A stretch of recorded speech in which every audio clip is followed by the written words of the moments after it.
Hi Sriram. Hi Rishik. Yes. Hi guys, is it audible, everyone? Yes. Yes. You can Yes. give a thumbs up Yeah. if everyone can hear it. Okay. Hi, Seven. I think we can interact for some time till people join the call. Is that okay, Shreya? Completely So, Yeah, okay. fine, absolutely fine. so how are you doing? Yeah, I'm doing good. Everything is going fine. So, well, is there anything that you're learning right now, reading about? We are looking into various aspects of how UI UX interact with the next big thing that we call that AI, right? How UX and AI interact together to form a meaningful kind of an outcome. What we are creating it. That's one thing which we were looking very seriously. That is one. And on the other aspects, what is the kind of the game changer with the UX and business together? That is the other thing. But how we evolve yourself as a UX designer, other than this, like whatever we are working as in the tool or other thing. That is the things. Yeah, we see some day-to-day things where like in big companies, like how different use cases come and like how different companies deploy ux, I mean artificial intelligence in that user experience to get and recollect, I mean to make kind of a better product or better kind of targeting better ideally for a customer. That is also one thing which I am going through. So mostly on the gen ai and Hmm. ux. What about you? Like, yeah. Right. So, I was saying NAI is a great tool. I'm personally very passionate about it. I feel like that's going to be the future. Great. Yeah, yeah. If not bigger, but as important as NAI is XR. Mixed reality is going to be that big platform because all this hardware is so expensive. Having replacing all that hardware with just one glass or one headset is going to be a very big opportunity. And designing for that is Yeah. something people should look forward to. Other than that, Actually, I am we will personally be on in top of this new the thing. Gen AI in very few years. Yeah. Generally, you read books. Actually, I hardly had time. I go through that podcast, whatever is there, and the ebook. I mean, listening through the Audiobook. online books or ebooks. That's it. Like through podcast only. So mostly like new things not generally comes to AI, but also it's also into UX and other aspects. Yeah. Can we start, Shreya? Yes, that's where I was just waiting for you guys to finish the conversation. So I think we'll start off. There are people who will be joining later, but we should just start and then maybe once they join, they'll have questions and we can answer them together, right? Um, so yes, I'll start off with thanking everyone who's joined the webinar today. So I am Shreya Shetty, founder of Shloka Solutions. Is basically a digital transformation company. We help businesses grow on digital platforms through social media marketing, website development, mobile application development, and AI platforms as well. So the whole idea of the today's webinar was to understand the powerful impact of aesthetics in UI and UX design, how it helps business owners actually take their brand aesthetics and help their website be designed through UI and UX, a very good UI and UX. I've been developing a lot of websites from the last 7 years, and the main point which I feel business owners think is that they don't know what exactly they want in terms of UI. And when they actually understand what is important, um, they're confused on how the website has to look and how the functionality has to flow. So this is mainly to understand or to make them feel or understand that how we have to go through the UX and UI, keeping and aesthetics in form, right? So we brought together industry experts today to give their insights on how business owners can create websites that not only look aesthetically right, but also effectively support brand growth. So, in the webinar today, we'll explore strategies that help bridge the gap between beautiful design and practical functionality, guiding you to build a site that enhances your brand and drives result. So, we are thrilled to have two highly experienced speakers with us who have dedicated their careers to crafting exceptional UX and UI designs for leading brands. I would like to first introduce Rishik Jha, UX and UI and product designer at Skytex Unmanned Aerial Solutions. Rishik specializes in control software for UAV drones and brings a wealth of expertise in user experience, human centered design, and design thinking. In addition to his work, Rishik shares his knowledge as a YouTuber, where he makes advanced design concepts accessible to a wider audience and offers free one on one guidance to those eager to learn. Welcome, Rishik. Thank you for being a part of our webinar today. Thank you so much. And yeah, our second speaker is Sriram Ramanuja, a skilled UX UI designer at Accenture. Sriram has over 8 years of experience in UI and UX design, product marketing, and digital communications.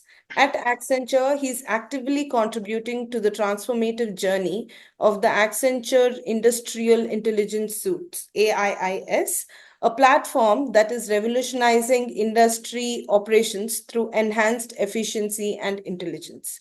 Sriram's approach blends creative and analytical strategies to create impactful, user centered design solutions. His dual expertise in product management and design enables him to build strong partnerships, streamline product development, and craft narratives that resonate with target audience, ultimately driving growth and collaborative success. Thank you so much, Sriram and Rishik. We are so happy that you both are there for the webinar, and we are eager to understand more about how we can go through the UX and UI perspective for the websites, brands, right? Yeah, thank you very much, Shreya. I was just overwhelmed with the way you give me the description. Like it was like collecting myself like over the past journeys which I yeah. Thank you. Okay. Okay, so how we are going to begin? Like Yeah. the So what we'll do is, if I'll just you guys can take 2 minutes to talk to the crowd about your experience and how UX and UI has helped brands, or how you have helped brands, and then we can start off with the questions and answers, right? I have few questions where business owners have asked many a times. So if you guys can take 2 minutes and explain what interested you to be a part of this industry and how you guys have grown. After that, we can start off. yeah, thank you, Sriram, Shreya. Actually, start, yeah, please. yeah. Actually, to be honest, I like UX is the field where I was like creating a specialization. It's like after some time in the industry, like almost like 5 to 6 years, I was more in the product side actually, more on the marketing product and more on the creation. But directly or indirectly, when I was working, actually, I was also a co-founder of a startup earlier. So I tried creating like events, collaborative events on the products. Like we had some products and we were working on that. At that time, directly or indirectly, I understood that I was doing some part of it by UX because I had a design background. Right. So then I understood and I thought that there is a growth which I wanted to kind of pursue is on UX. And there I need to specialize and enhance my skills, which will enhance the company. That is my focus. And then it was a late decision after kind of very kind of around 4 years before only I have completely transformed into UX. Before that it was like a blend of product marketing. It's like more of a business development, sales and everything. So that different experiences across different places, and that kind of interest and creation with design and business integrated together has created me to spark, and I started my career in UX. That's really great, Shriram. Experience really matters. So I'm sure that you have experienced a lot as a co-founder and you understand how actually to project your business through the brand aesthetics. So that I'm sure would have your I hope I can answer some people. you can, I'm sure you can. We'll move on to Rishik. I in my career in UX have had, let's say, my starting point and then a renaissance. When I started, I used to use a lot of applications, install as many apps as possible from the Play Store to just feel and to understand how those applications are interacting with, how they make me feel, how what are the features and how do I use them, and is it something useful to me. That kind of set me up to have an experience on, okay, these are the applications and set of application and then categories of application which are used in certain ways, in such part of your life, in certain points of your day. That gave me a knowledge of, oh, applications are not just code, because I have a computer science background. Right. And for us, it was just code. And then during experiencing all this, I found out it's not just a piece of code. It is something a human is going to interact with. It is going to make that person feel a certain way. It's going to make their day or destroy their day. And that was my first trigger to get into UX. And the person who actually a friend of mine recognized something very funny. He said, "You talk like the designer in my company. Why don't you look into it? Yeah, you talk in a very annoying manner." So I said, "Okay, sure, I'll look into it." So that's how I became a UX designer actually. And the second renaissance is when I got fired from my first job as a designer. When I was not able to follow the UI rules that was given as a, let's say, Google by Apple. And then I recognize, oh, it's not just about the UI. And maybe I'm bad at UI at that point. But what I'm good at is finding a problem and seeing that problem and recognizing what to do with that problem and then generating ideas. That's when I recognized that, okay, this is the part of UI UX journey that I have to go to. And from there, it was a new journey for me where I again learned how to do UI and do UX and do business. So I'm still in my journey. It's just 5 years of my career, still growing. So I hope with time I'll have more to contribute to the community. But here I am. Thank you so much, Rishik. I'm sure the experiences both of you have and have understood, and more than book experience, we all have live experiences. I've also gone through a lot of trial and run basis, and then we have come to this phase where we are now 8 years old company, and we understand the UX, the UI, marketing, and all of that. So yeah. So the whole idea today is to make sure that we give a little bit of insight for our audience today on how a business owner or how a decision maker can use the knowledge of UI and UX, a little bit of it, so that he can make his brand aesthetics look better on the website or on any digital platform, right? So I have few questions for both of you. So I'll just keep asking, and if you guys can, both of you, if you guys can, if you guys feel that you need to answer, you can just pitch in and let me know, right?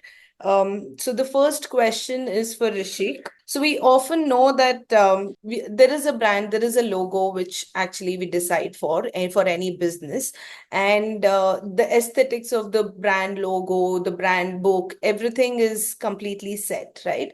But when it comes to a website, we as business owners, the few business owners who don't understand the essential elements which define the brand aesthetic in a web design. So what do you think about it, Rishik? I'm borrowing this from designers at Gojek. A lot of you must have heard about Gojek. It's a very big brand. For reference, they are like a Zomato in Southeast Asia, Right. and they are based out of India. Interesting. And they said something about aesthetic and branding which stuck with me forever. I was talking to one of their designers who currently got hired for Google. Uh, I'll maybe if I don't remember her name actually, but she said when you think of a brand, when you think of aesthetic, how you should think about it is you, and everybody thinks about user personas. But what she told me is you should think about the product persona. What is this website if it was a person? I'll give you an example. my product, when I think of a ground control station of a drone, the persona of that is a Russian hacker. That is how I want to feel when I interact with that product. Okay, I'm talking to someone who is very smart and can get shit done. And Right. that is the aesthetic, that is the emotion I want to trigger. And how you then do it is using colors, by using text typography. You use the right images, the right uh, graphics. You set up your layout accordingly. You use the right icons, the right thickness of those icons to make and set the tone of your application, to give that software a personality and reflect the emotion. Okay. So this is what I think about the question. Great. Yeah, I completely agree with you. I mean, there's a lot of elements which actually comes through when it comes to the web design. So colors actually playing a very important role. This question is for Sriram actually. So like Rishik said, right, the colors make shape a lot of perception for a website. Do you have any like a universal rule that we depend on what kind of color can be used for what kind of target audience? Is there any kind of a rule which we have or which we have to, try and accommodate it in the design? I saw a notification that he left the. Oh, I is think he's it? having some internet issues, maybe. I think maybe internet issue. Okay. Then I think if you can answer that question, Rishik. Before he comes, then we'll just go through another question, maybe. If Sure. so, what are the common mistakes do brands make when it comes to aesthetics in UI and UX design, Rishik? So there's a big mistake. The biggest mistake that one can make is being inconsistent with your branding. I think that's the biggest mistake one can commit. If you are representing yourself one way and your tone is one way and the text you have written in your website is one way, and on the second page it is completely corporate. Let's say first page was funny and it was charming and it was colorful, and it suddenly a second page is completely dull and it's completely formal, then it kind of confuses the user. And I personally think it's a big mistake. The second mistake, which I think is responsiveness. If you don't support the right devices, let's say if you know that your uh, users will be using a tablet and a phone and a desktop application, and you don't account for it, that is going to impact your brand very badly, because they will think, they will feel unimportant, they'll feel ignored. So it's a very big thing for them. And then if I'm not able to use your application easily, that's a very generic statement. Rather, I would say if I'm not able to navigate to your application or your website or your product properly, it will make me feel stupid. And once you make me feel stupid, I don't want to use your application. I'm sad. So don't do these three mistakes. Make sure it is easily navigatable, and it is responsive, and it should always be consistent. All the pages should be consistent. And one bonus point would be, don't make it overcomplicated. Don't overcrowd anything. Keep exactly the amount of information and buttons required for that section. Okay. Yeah. Um, that's actually a very good um, points. Basically, when we have developed a lot of websites, they don't understand how much sections and what kind of sections people like owners need. And the point of view is not about what the business owner needs. The point of view is what the target audience needs to see than more of what the business owners need. So that's something which actually makes a lot of difference when we are developing UX and UI, right? So, um, I actually kind of disagree with that. Sorry to interrupt. yeah, A primary job of a UX designer is to balance between the business needs and the user needs.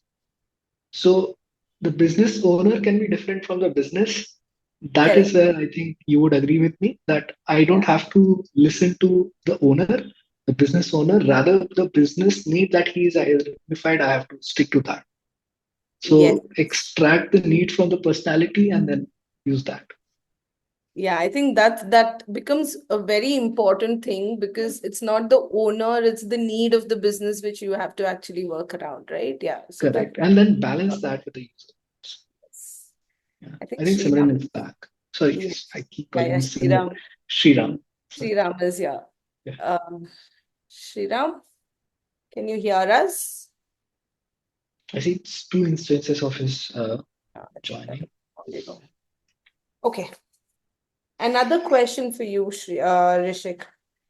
Uh, so like we spoke about Gen AI before the whole thing started, right? Like the lot of trends which are coming up for a lot of technology now, for a lot of user perspective.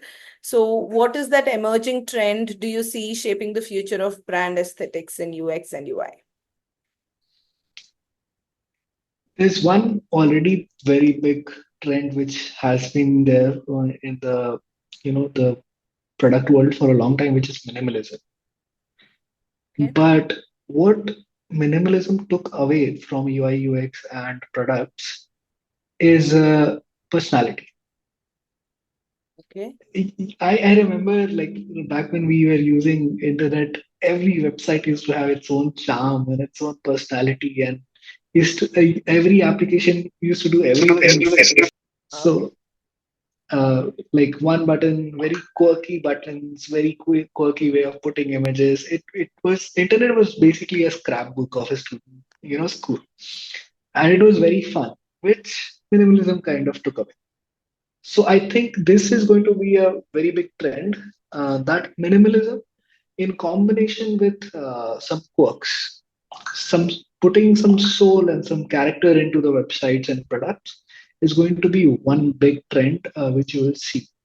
Okay. Um, that is one thing. And if you ask me, interaction is expanding its boundaries from four screens to three dimensions. As I was talking about this before we started, the mixed reality interactions, the VR and the ARs. AR was a big deal when Pokemon Go came in, and that was our first contact with mixed reality, and it was big, and everybody was enjoying it, and it's going to come back because people have the taste of that fun they had and the Correct. interactions they had. So imagine that, but for your products and your website, and it's going to be a big boom. Okay. Okay. Great. Sriram, can you hear us? Sriram, I think I have a suggestion Were you for able you. to hear me now, We hear you, Shreya? Hello? Yeah, but there is echo. there Can is a light echo, but I think we can so hear just you. I have connected. I think we Yes, you're back. Hello. yes, Sriram. Yes, I have connected via phone, but I'm unable to hear your voice actually. So that is the issue. Like, Can you hear so us now? I see some questions in the chat. Yes. Do you want to interact at the end or? Yeah, I think we'll interact. We have all your questions, so we'll interact. We'll ask these questions, or we'll rather answer these questions at the end of the session. Sriram, can you hear us now? Very unfortunately is a gold Yes. mine of knowledge. Yes. Okay. We'll just wait for him. That's fine. By that time, I'll pick up some questions from the chat. Yes. Yes. I'm very experienced with streams. I do a lot of YouTube stuff. Okay. Okay. Think. We'll go from the top. What are your top three things that makes or breaks a user experience? Top three is very difficult. I'll try to uh, say whatever I can recollect right now. The first thing, if your system doesn't make sense, so there is a concept of design thinking, but there is another concept of system thinking. And individual concepts work well, but you have to also understand how different ideas and parts of the products work together. That's called system thinking. So that is one thing which impacts user experience a lot, and current crop of designers have no experience with that or no knowledge of that. So I would appreciate you to study about that. Uh, And then if you spend a lot of time by yourself designing a screen, that's going to be a very bad design. Unless you know and understand and empathize with your user, that's a word that is being spammed everywhere. So I'll give you a small definition of empathy, which should be easy for you to understand. You are basically borrowing the life of the user. For a second, you are that person. And you're not looking down on that person. You are that person for a second in that one state of mind. And that's empathy. And there are two types of things that you have to study when you are empathizing with a person. The first thing is their behavior, the physical things that they do. And the second thing is the cognitive thinking that they do, which you cannot see by your eyes. That you have to ask them, okay, why did you do this? Why did you do that? And when you are good with these two things, then your user experience will be good. But there's a third thing which I've been talking about extensively in this call, which is emotions. How does it make them feel is a big factor in user experience. So yeah, I think that covers three. You've covered almost all the aspects of how we have to work towards that. Yeah. Um, I think Sridhar has a question. What methods do you use to gather user insights before beginning a project? Is there? So this is one thing we struggle with. Before telling you the answer, I'll tell you the struggles as a business because I have been facing this as a TL and a team lead that you don't get budget to do it. And that's why people ask this question, It's not that they don't know how to do it. It's easily Googleable and people know how to do it just by one Googling. It's just they don't know how to get budget for it. They don't know how to get time for it. And I think that's the actual question. You can say yes or no in the chat.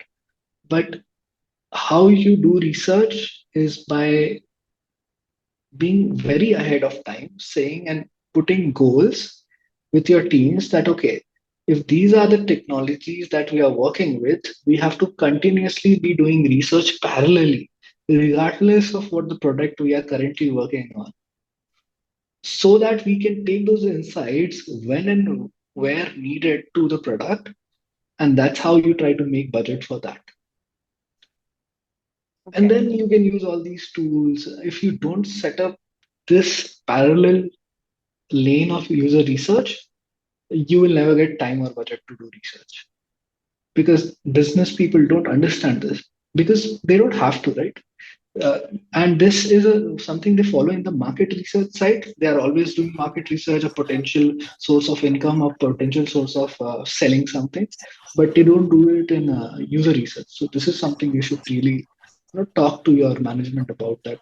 If we set up a pipeline for user research parallelly to whatever project we are running, that will become a good source of insights to whatever you project do in the future. Okay. Great. Hi Shreya, is it audible now? Sorry, Yes, I Sriram. missed it in the middle. Actually, there is a issue in the Zoom. Actually, Zoom call. Sorry for that. No Actually, problem. guys, sorry, guys. There was an issue, technical glitch over there. Sorry. I am ready to take on the questions if anything is there. Yes, we Yeah, have questions. We have questions for you, Sriram. So, yeah. okay, I'll start with one question for you. So we were just talking about how the elements of the UX and UI help in brand aesthetics in the web design. So, in the same perspective, Rishik was talking about colors. So, colors is something which actually makes a lot of difference when we use it for the web design and aesthetically through the brand collaterals. But my question to you is, are there any universal rules, or does it depend on the target audience on how we have to choose a color for a brand? And does it really make any sense to use the same kind of colors combinations a brand uses, or we can go away from the brand rules and use different colors for the target audience? So, yeah. Correct. Yeah. Of all the emotion. Is it audible? Is the voice audible? Yes. Yes. Hello. Yes, we can Were hear you able you. to hear me? Yeah, there is no breakage, right? Yes. Okay, fine. So yeah, colors play a very important role actually. As you said that, in fact, it is a kind of a silent communicator, and we have various factors also. Like there is a what you say. Uh, if you want specifically, you can choose red color, right? The perception of color of red is different in China. Maybe they're seen as a sacred thing, but in West it's seen as a danger. So that's where the cultural context comes into picture. Like everywhere, the color signifies different aspects. Okay.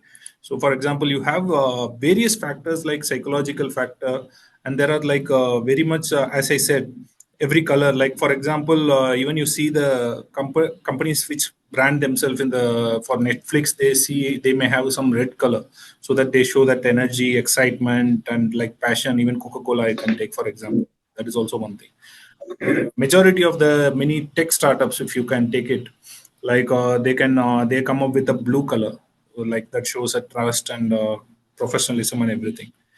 And there are like various companies like brands. If you take for example, there are some for example, you take some organic brands which takes like earth for signifying the earth color, they use the brown also, the green and brown blending together. So those kind of factors. And primarily with my understanding, I categorized into five different aspects. First is the psychological impact, like whatever color that shows, that will directly have a psychological impact because our perception is different, how the brand shows will be different. So that is one factor. And there is another factor where there are universal rules. As I said, colors are seen across different culture in different ways and different perspective. As a user, it's our responsibility to choose the right color in the right context. That is very important. And the third one is the target audience and the brand identity. Like every company, we need to blend what identity you wanted to create and what the color, the brand, the audience are perceiving. You can take many examples like tech startups like Spotify, WeWork, Intercom, Airbnb, even the process companies like Asana. These companies also, even Freshworks, they use like of a blend of a green and blue. So they create an identity, and that perception they create based on the brand promises that they create. So that is also one thing. And the fourth one is the consistency.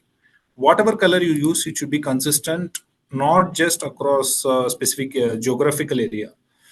You're creating one, if you're creating a brand colors, it should be across the entire global brands, like, because everywhere it should communicate the same content, and it should communicate the same kind of message that it intended to communicate. That is very, very, very important. Yeah.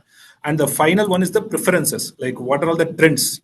So nowadays we can see many new companies are coming with some pastel colors, like with the new generation identifying the new Gen Z people's mentality and understanding their kind of interest and mindset.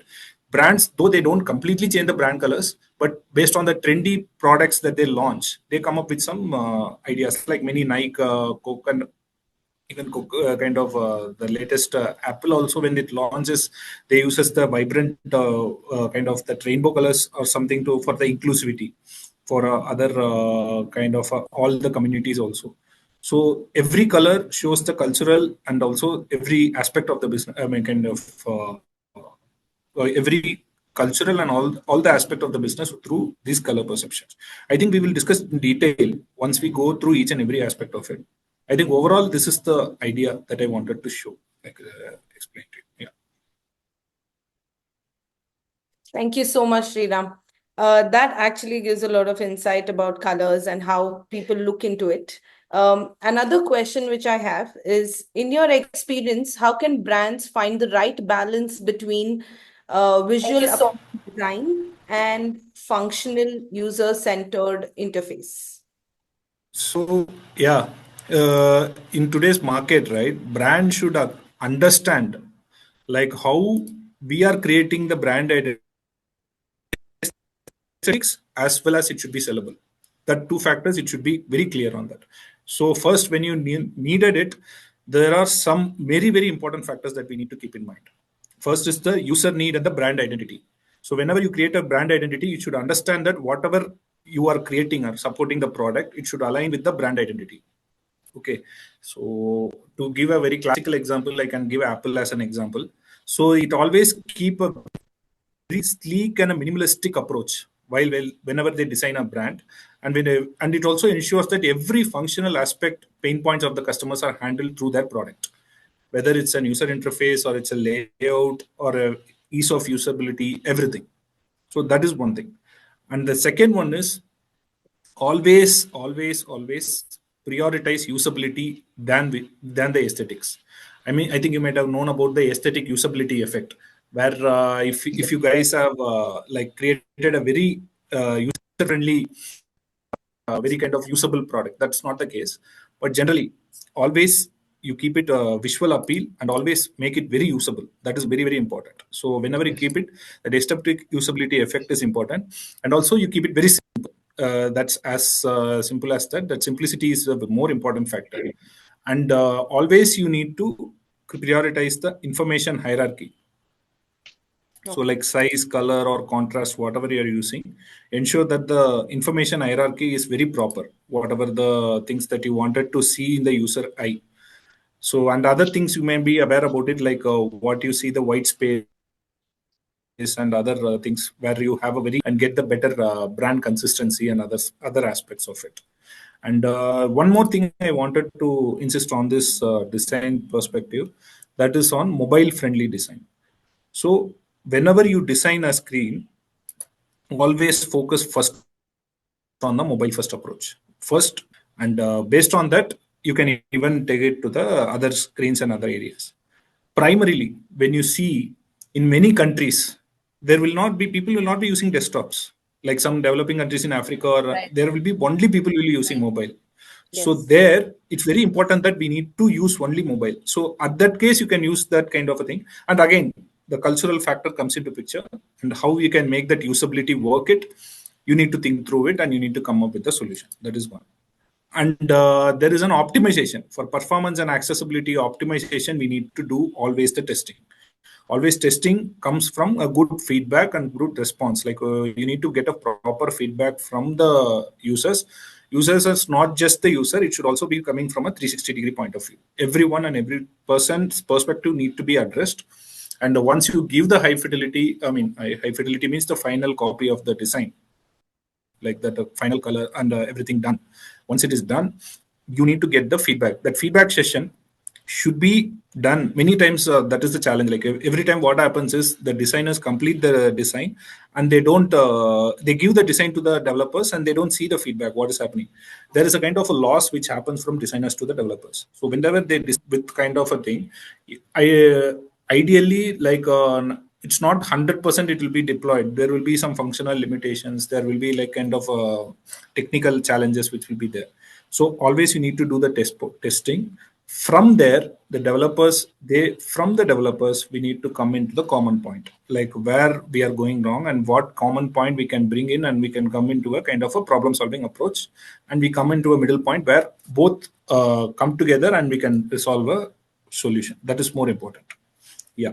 And there are other places like you can have some interactive design. You can use some interactive elements, like the next you can see the UI trends, which is like hover effects, transition, parallax, those kind of things. Where and what context we can use it. That is more. That is also one thing which you can use. I actually want to add a point to what you Perfect. were saying, advocating the mobile first approach slightly. And the point is not if your application is going to be used in mobile or not. There's a law in UX called Jacob's law, which is your user is more used to whatever the other applications are. So even though your software is not in mobile, the user is used to using mobile phones more. So it will be easier for him to translate to your application if you do mobile first approach. So, just curiosity. Now, if there are UX UI designers who are doing a website designing, so doing a mobile first approach, would that make a lot of sense, or should we just uh do a UX design for UX and UI design for the desktop version and then put it to the mobile version? What would you guys suggest? There is two ways of Ideally, looking at yeah. it. Right. One would say absolutely yes, mobile first is absolutely necessary. But the other would say that you can see if your target audience uses phone more for the task that you're selling for. For example, if I'm selling, let's say, a ticket tracking application like Jira, so Right. then that user would be more likely to use the desktop. So you can kind of, start desktop first, but it is always safer and better to use mobile first, in my opinion. Ideally, Sriram. you need to make for both the screens only. It's not that you're skipping the desktop version. You need to No, do for the both the you versions. can Only you can thing have is mobile priority. first. Yeah. Yeah, yeah. I was addressing to Shreya actually. Like when it comes to mobile first, whenever you're designing it, ensure that the mobile usability is first. Even tablet, obviously, and desktop. All these three. But actually, that is one thing. There is one famous thing. Like all people who are using kind of desktop I mean mobile may or may not use desktop. But people who are using desktop will Will definitely use fine. mobile. So Yes. that 100%. way we can think how we can reach to the audience. Yeah. All designers should tattoo that on their arms or something. But yeah. Okay. So another question for Rishik is, what elements of web design do you find most impactful on user retention and conversion? What elements? I think it's important what they're looking for in your application, in your website. Whatever they're looking for is the most important thing. I can say so. And you could translate it to CTAs are the most important, which are call to action. So Right. call to actions, a good call to action is where you merge what you want to sell them and what they want to buy, and that's a perfect CTA.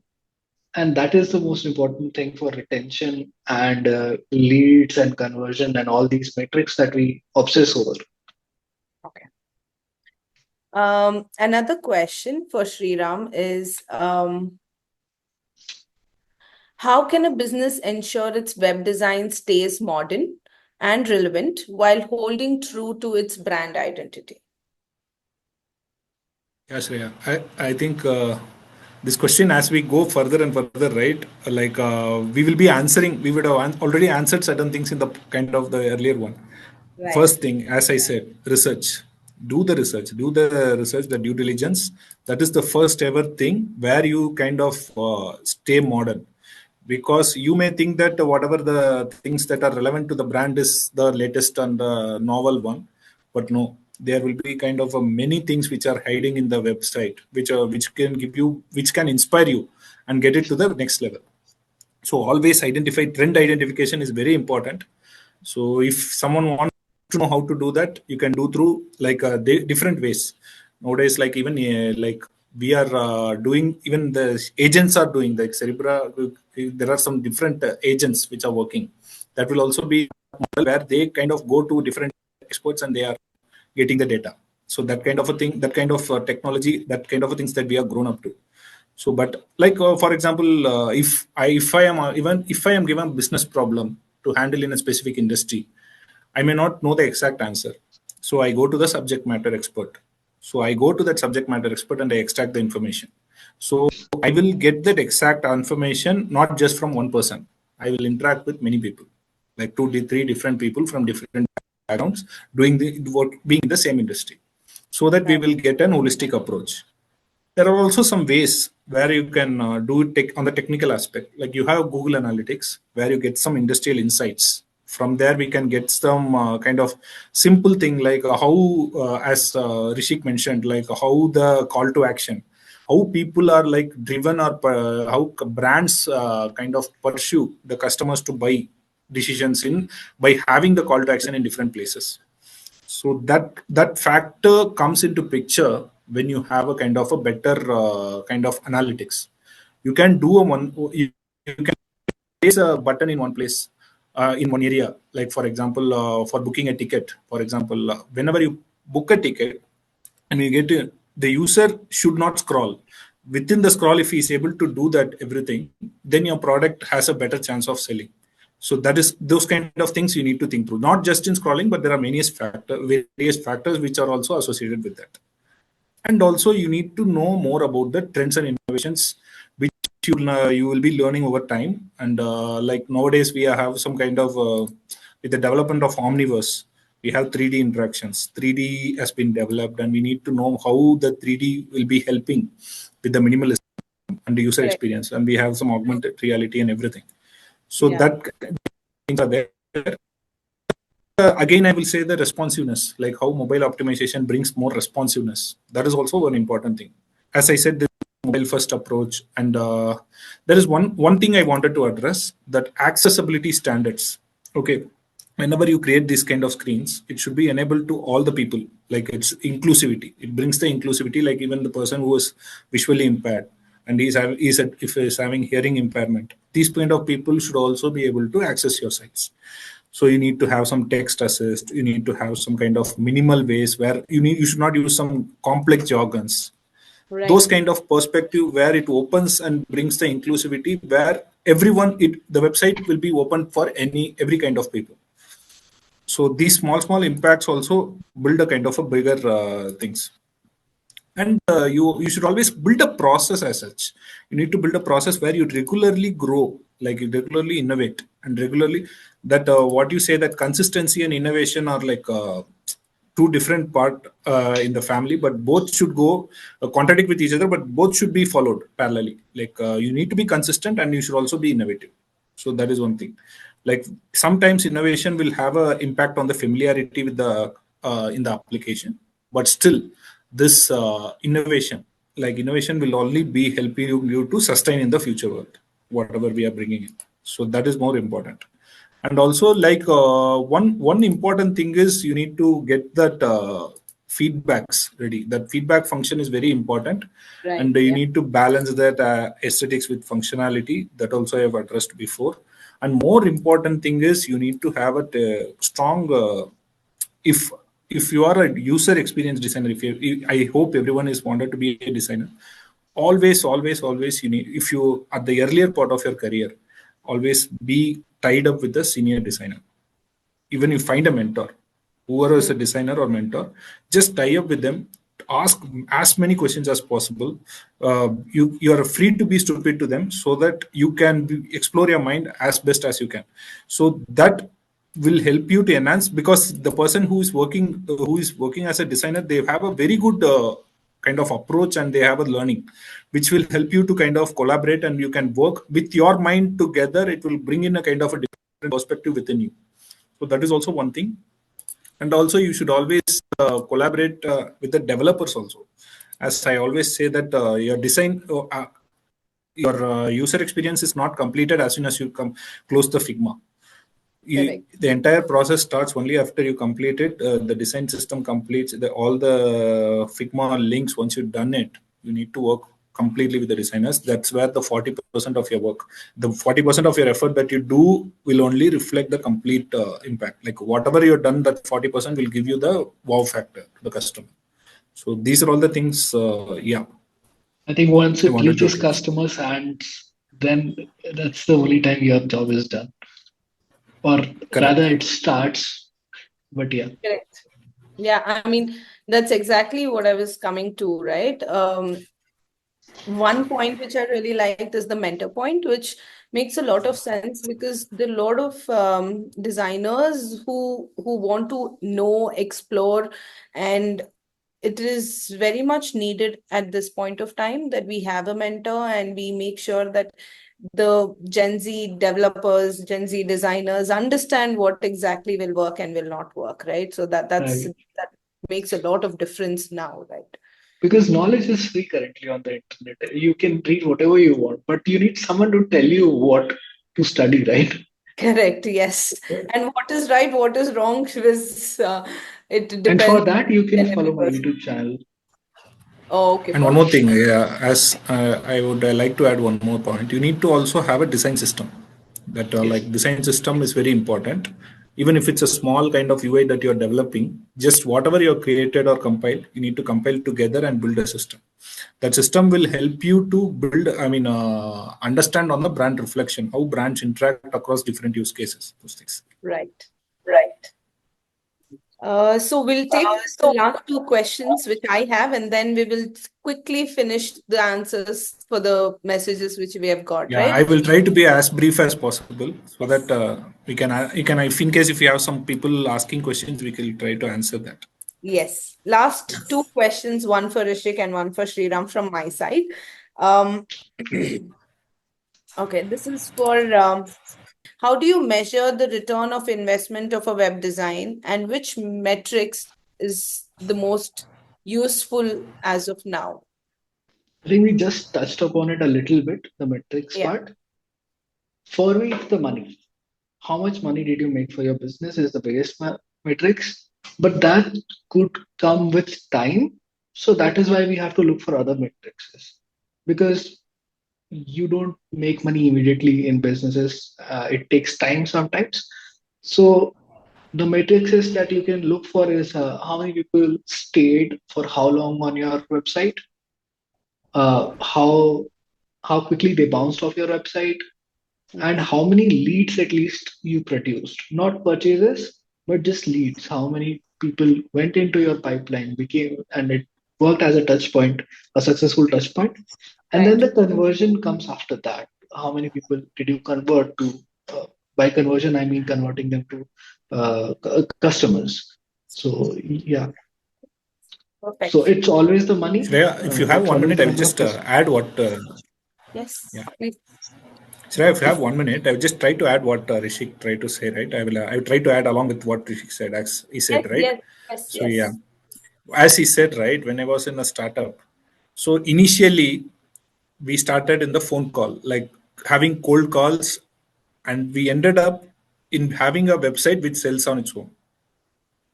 So that is Okay, where the user journey is, like from where to where. So from there to creating a website which sells on its own, you just go to the website, you buy. Initially, we need to call the customers, whether, as he said, the qualified leads, and tell whether first it's a cold call, then it's a warm call. Then you do the selling, and we need to do the call to action and everything. And based on the learnings that we do, we develop a website, and we create a familiarity. And the end of the day, Yes, the user will just go to your website. As he said, he will understand our brand narratives completely and do the selling. So it will do the, that's where the, what as he said, it comes over time, that correct, learning and time. That's what I would, yeah, that's it. perfect. absolutely. Okay, so let's go with the questions which we'll have, right? Um, okay, I think we finished Sridhar's question. Now we have Stephanie asking us, as a brand manager, I appreciate Rishik's point that the UX UI designers need to balance business needs with brand aesthetics. Do you have any specific example where this has conflicted with the business owner's needs? Okay, so there is a very famous example of video games that Supercell makes. So everybody knows Supercell, and how they function is they have teams that make video games, and there are certain teams in Supercell. You can look for this case study, which started making games just for the purpose of making, having fun for the users, and they did not think about how will it make money. So that's one big example. Of the mind, I'm not able to recall right now because of the time pressure. But I think, yeah, one more good example would be a few Apple products that were shut down. For Right. example, iPhone SE, which we love. A small form factor iPhone is one of the best products you could make, but a lot of people bought it, but not enough people bought it to continue that. Correct. So I think that's one very big example. The business and the brand, although could have made a good amount of money, but not enough money that they wanted to continue it. So I hope that answers your question. Right. We have another question from Pushpa. If someone wants to start career in UI UX in year 2025, where do they start? Sriram, Rishik, anybody Okay, can. Yes. so yeah, so to give, I can give myself as a classical example. So because I'm not from the UX background, like from 4 years before. So I came from the product marketing. As you first understand, you need to do a reflection on what you have done in the past. All the works that you did it in the past, you need to do a reflection on which are all the places where you had the UX, serious UX touch points. And in past, whatever the UX, like whatever place where you worked, how that UX related things that you added have added value to the company. For example, like you can create a website. I mean, you have been a developer or something.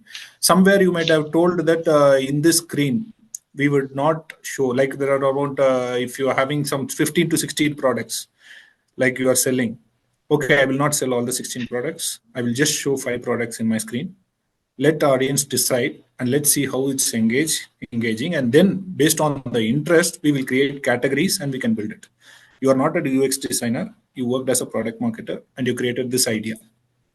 Then you can take this as a serious input to build a confidence within yourself as a UX designer if you want to create a career. Okay.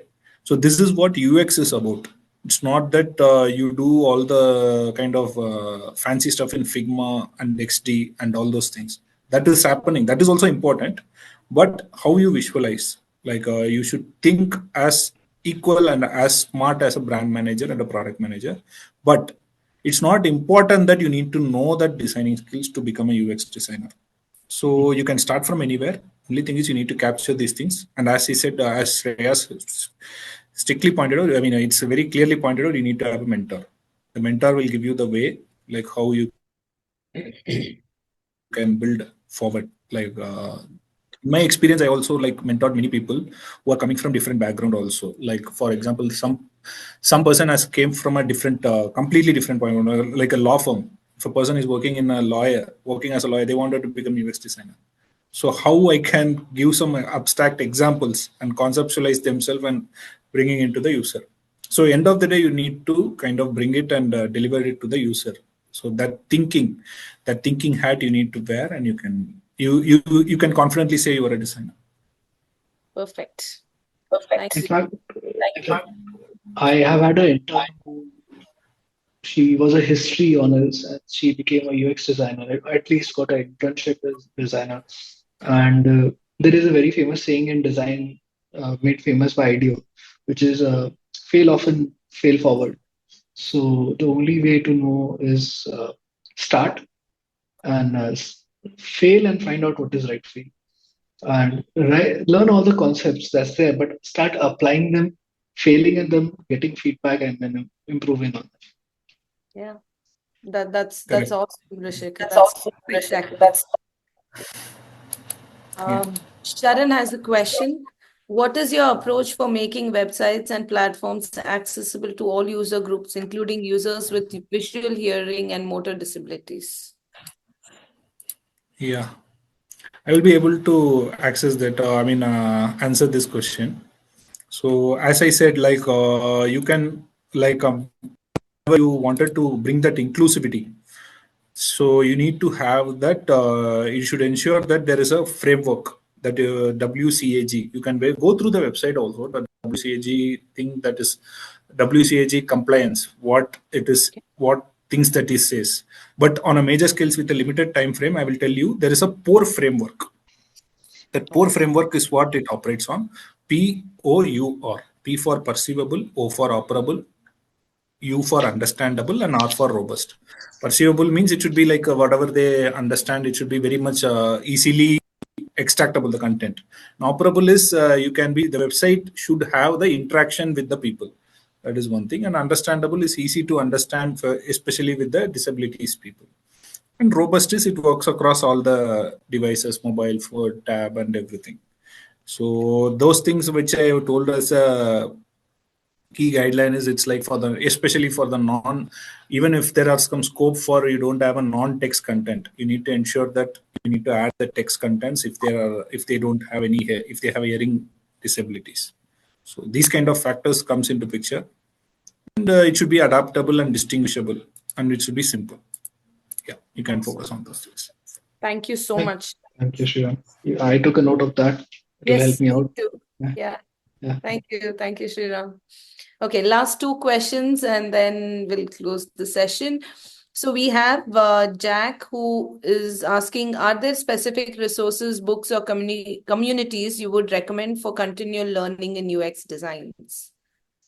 Yes, I advocate one particular website a lot, although it is slightly expensive, but the return on investment is huge, and it's called Interaction Design Foundation. And I Correct. have been a member of that for 2 to 3 years. I actually uploaded recently a 14-minute review revisiting how it benefited me. Although I am not able to afford it right now because I'm focusing on reading books and books are expensive. The design books are very expensive. So that website will help you a lot. Interaction Design Foundation. In his book, Design of Everyday Things, Don Norman himself refers to the website in the reference section. And NN Group is another website. So these two websites, one paid, one free, are absolutely the gold mine and the gold standard of user experience design and learn. When it comes to books, Don't Make Me Think, and the design of everyday things, 100 things every designer should know. You know what? I'll share you Yeah, if 62 you can just books. share that, I think Yeah, that'll be really great for the audience. Yeah. That will I'll be make a grateful for YouTube. me also, I'll Rishik. make a I think YouTube you're video on sharing that. lots of interesting books Yes, actually. that'll be very Would be Okay, useful. interested to know that. okay, Yeah.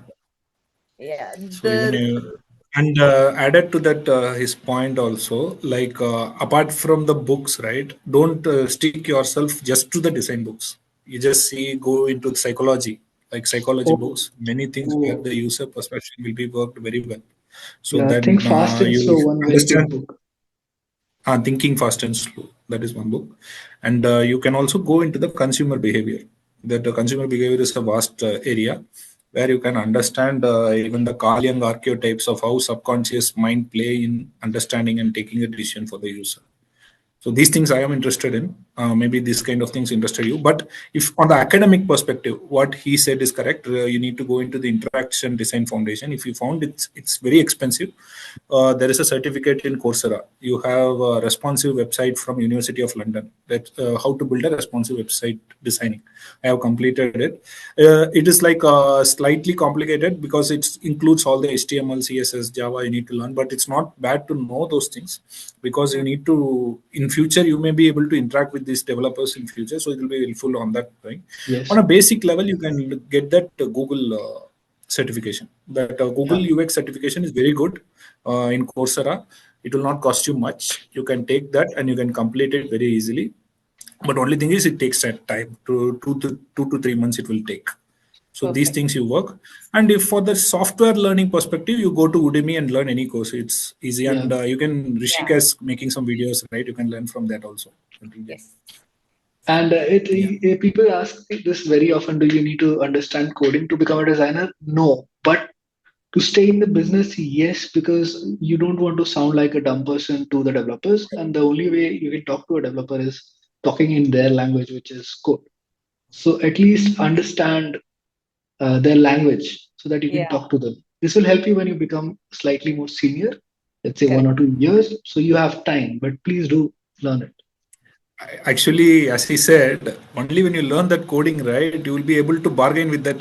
I mean, negotiate with the full stack team. Else, you will Correct. completely compromise. I Yeah, agree. I They will agree. say that it's not possible, and you need to say simply say, "Okay, yeah, fine." okay, fine. And you can't I even agree. argue. I And completely Correct. agree. my developers hate me because of that, because I know everything they can do and they cannot do. Yeah. Okay, Correct. let's take one last question, which is from Gayatri. I'm a part of administrative team at school. I focus on enhancing the school's operation and improving the overall experience for both parents and students. So my question is, with many schools competing from attention for attention online, how can UX UI design can be used to capture parents' interest, build trust, and highlight a school's unique strengths? What are the best ways to personalize the experience and address parents' specific concern during the admission process? I will Yeah. divide this question I into got- two parts if you don't mind. Yeah. Then Yes, we can yes. answer both the Yes. questions. First Yeah. is you don't need to compete with schools. Schools are big enough institutions to hold up without competition, in my opinion. You are a local school in your area, and people around you will naturally be inclined to come to you. Right. First thing, and there might be one or two competitions for you, so the amount of competition will be comparatively less. Second part of the question is, how do you, basically understand the parents? So if you yourself are a parent, it would be easier. I don't know if you are or not, but understanding what their expectations with you for your children is very important. And I think spending time with these parents is one of the most important things you have to do. You can do 100 surveys and you can do 100, data crunching, and you will never get insights which are as important as if you spend a whole day or a week with a few parents of different classes of income, especially because different classes of income has different expectations with what they need. uh, and I'll stop there. I really need to hear what Sriram has to say. Yeah. Yeah. I read this question before itself. Actually, it was a very Okay. interesting question. Actually, so what Gayatri was asking is, I understand you are an expert in the pedagogical thing, so I am not getting into deeper into that. I will talk the marketing and design aspect of it. So first, we need to do a research, and you need to understand the pain points. What are all the key pain points, which you can go from the top to bottom approach. Like first, you need to understand from the teacher's perspective, from the student's perspective, and from the societal perspective. All the three perspectives, you can understand what are all the key and things to be followed, and what are all the latest trends. You need to do the research very strongly. So nowadays, people are getting adapted to the online classes very frequently. At the Right. same time, you need to have a blend of both online and offline together. So whether it will answer the all the factors, and like KSA, like knowledge, skill, and assessment. I mean attitude. That way you can categorize, and you need to split and tell what how your academical methodology or will help in addressing and answering the parents. That is one. That is a key factor of it. And there is a one more factor is you need to make it more minimal, and you need to answer whenever. I mean, for example, I have my kid actually. I basically I also joined my kid based on the website only. I saw the website, and based on how they created and how they designed the website only, I added my kid. So it's like first thing, I what factors I was looking was it should be local. It should be like whenever my kid is at the earliest stage, I was focusing on so that I can have a kind of accessibility to the kid anytime and anywhere, and there will not be any kind of travel constraints. That is one thing. And second one is how the interaction of the teacher-student interaction, how much teacher strength is there and how many students are there, and the ratio. Those things I was looking. And the third one is the culture. What culture and how they are building the culture, and whether it's kind of includes diversity and inclusiveness and all the factors. So you can take me as a sample, and you can think through like various factors. Some people will be working on the cost only. Some people will be working on the Right. interest, kids' interest, and some people. So it all depends on how your brand is seen by the perceived by the customer. So if you want to know more, you can have a detailed conversation. That is even with Rishik or me when you have time, we will explain you what exactly needs to be done on the business perspective. Thank you. Thank you so much, Sriram. Thank you. I think we are off a little more. We took 15 more minutes extra, but it was really great. Thank you so much for your time, Rishik and Sriram. It would be great if you guys can put the names of the courses and the books for the audience in the chat box. And if you guys want to say anything for the last two, three tips for the users or audience here, uh, for them to understand better and understand how to make UX and UI easier, that'll help the developers and the audience here. Uh, I think I'll just give you a very small advice that it's very important to question the problem statements that you're given uh, before jumping to design. This is always, always, always 100%. You have to do this. because unless you question and find the root cause of why you're designing the screen, you won't be solving the problem that user actually has, and you just made a screen which is basically a solution to a symptom of a disease and not the disease itself. So that is one suggestion that I would. Thank you, Rishik. Shriram? Yeah, I would just like to kind of summarize whatever we have discussed. So just first thing, focus on the brand. Create a very strong and distinctive brand foundation. You should have a strong brand identity. You should have always. You should focus on timeless designs. Like for example, don't be very kind of just to go. Don't be influenced by the trendier designs. I never seen Apple or Coca Cola is changing their logos based on the trends. You know, they stay standard, and based on the trends, they will just update on the kind of a macro level, the micro level, not at the macro level. You can also focus on your flexibility and scalability. Like first is you need to be adaptable with the customer, and you need to understand. Like for example, we can discuss about the VR also. I mean, virtual reality, augmented reality, where you could bring a much impactful customer physical and digital integration, right? That you can bring it together. That we can think through that, and also through technical innovations, and also through consistency. Like as I said, you should follow all the rules. As it's untold thing, even if you are coming from a different background, you need to follow those things, and also you need to be responsive to the cultural shifts. That is also one thing. Correct. And you use the data, and as I said, you build a process where you learn continuously with innovation. These are all the things we can do. Perfect. Thank you so much, Sriram. Thank you so much, Rishik. I think we come to the end of the webinar, but it was really great chatting with both of you, understanding the industry standards and how UX and UI makes a lot of difference before we start any kind of product or any kind of site. Thank you so much for both of your time. Um and yes, if audience have any questions, I'll surely get in touch with you, and we'll surely get the reply and put that across to the audience. Thank you so much. Thank you so Yeah, much. I just thank you. again want to just promote my YouTube channel shamelessly again. Just Rishik underscore Jha on YouTube and Instagram anywhere. Yeah. Great. Thank you, guys, and thank you to Shreya and their Shloka Foundation, which is doing really absolutely good kind of things in the digital space. Thank you, Shreya, and I think you can. Since I don't have a YouTube channel, I would just suggest you to visit the Shloka Solution, where we can have more interactions like this often. Yeah, For sure. Yes, Even 100%. I would love to have that. Sure, sure, yeah. sure. I'll get in touch with both of you. Thank you. Thank you so much, Thank you, guys. guys. Thank you, See you guys. then. Thank you so This much. was a If you Yeah. great have any See conversation. doubts, you. right, you can connect via LinkedIn also. If anything needs Yeah. to be connected. Yes, LinkedIn is a I'll very share good the platform. LinkedIn profile to both of you, both of them. Thank you so Yeah, much. it was a really nice and candid conversation with both of you. It was a good learning for me also.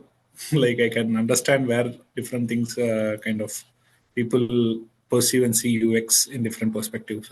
Right? And if Yes. you have many questions, you can. I'm very interested to answer those questions. If anyone wanted to ask or anything, you can ping me in person. I can help you. Okay. Sure. I will Thank give you. my point. Thank Can you share Yeah. your See social you. media accounts or something like that so that it'll be helpful for us to ping you up? Mm, I think Shreya think will be sharing my LinkedIn I probably. will do that. I'll do that. I'll do that. I'll surely do that. Yeah. Thank you. Thank you so Thank you. much. Thank you, guys. You guys. Thank Thank you. you. Bye. Bye. Thank you so much.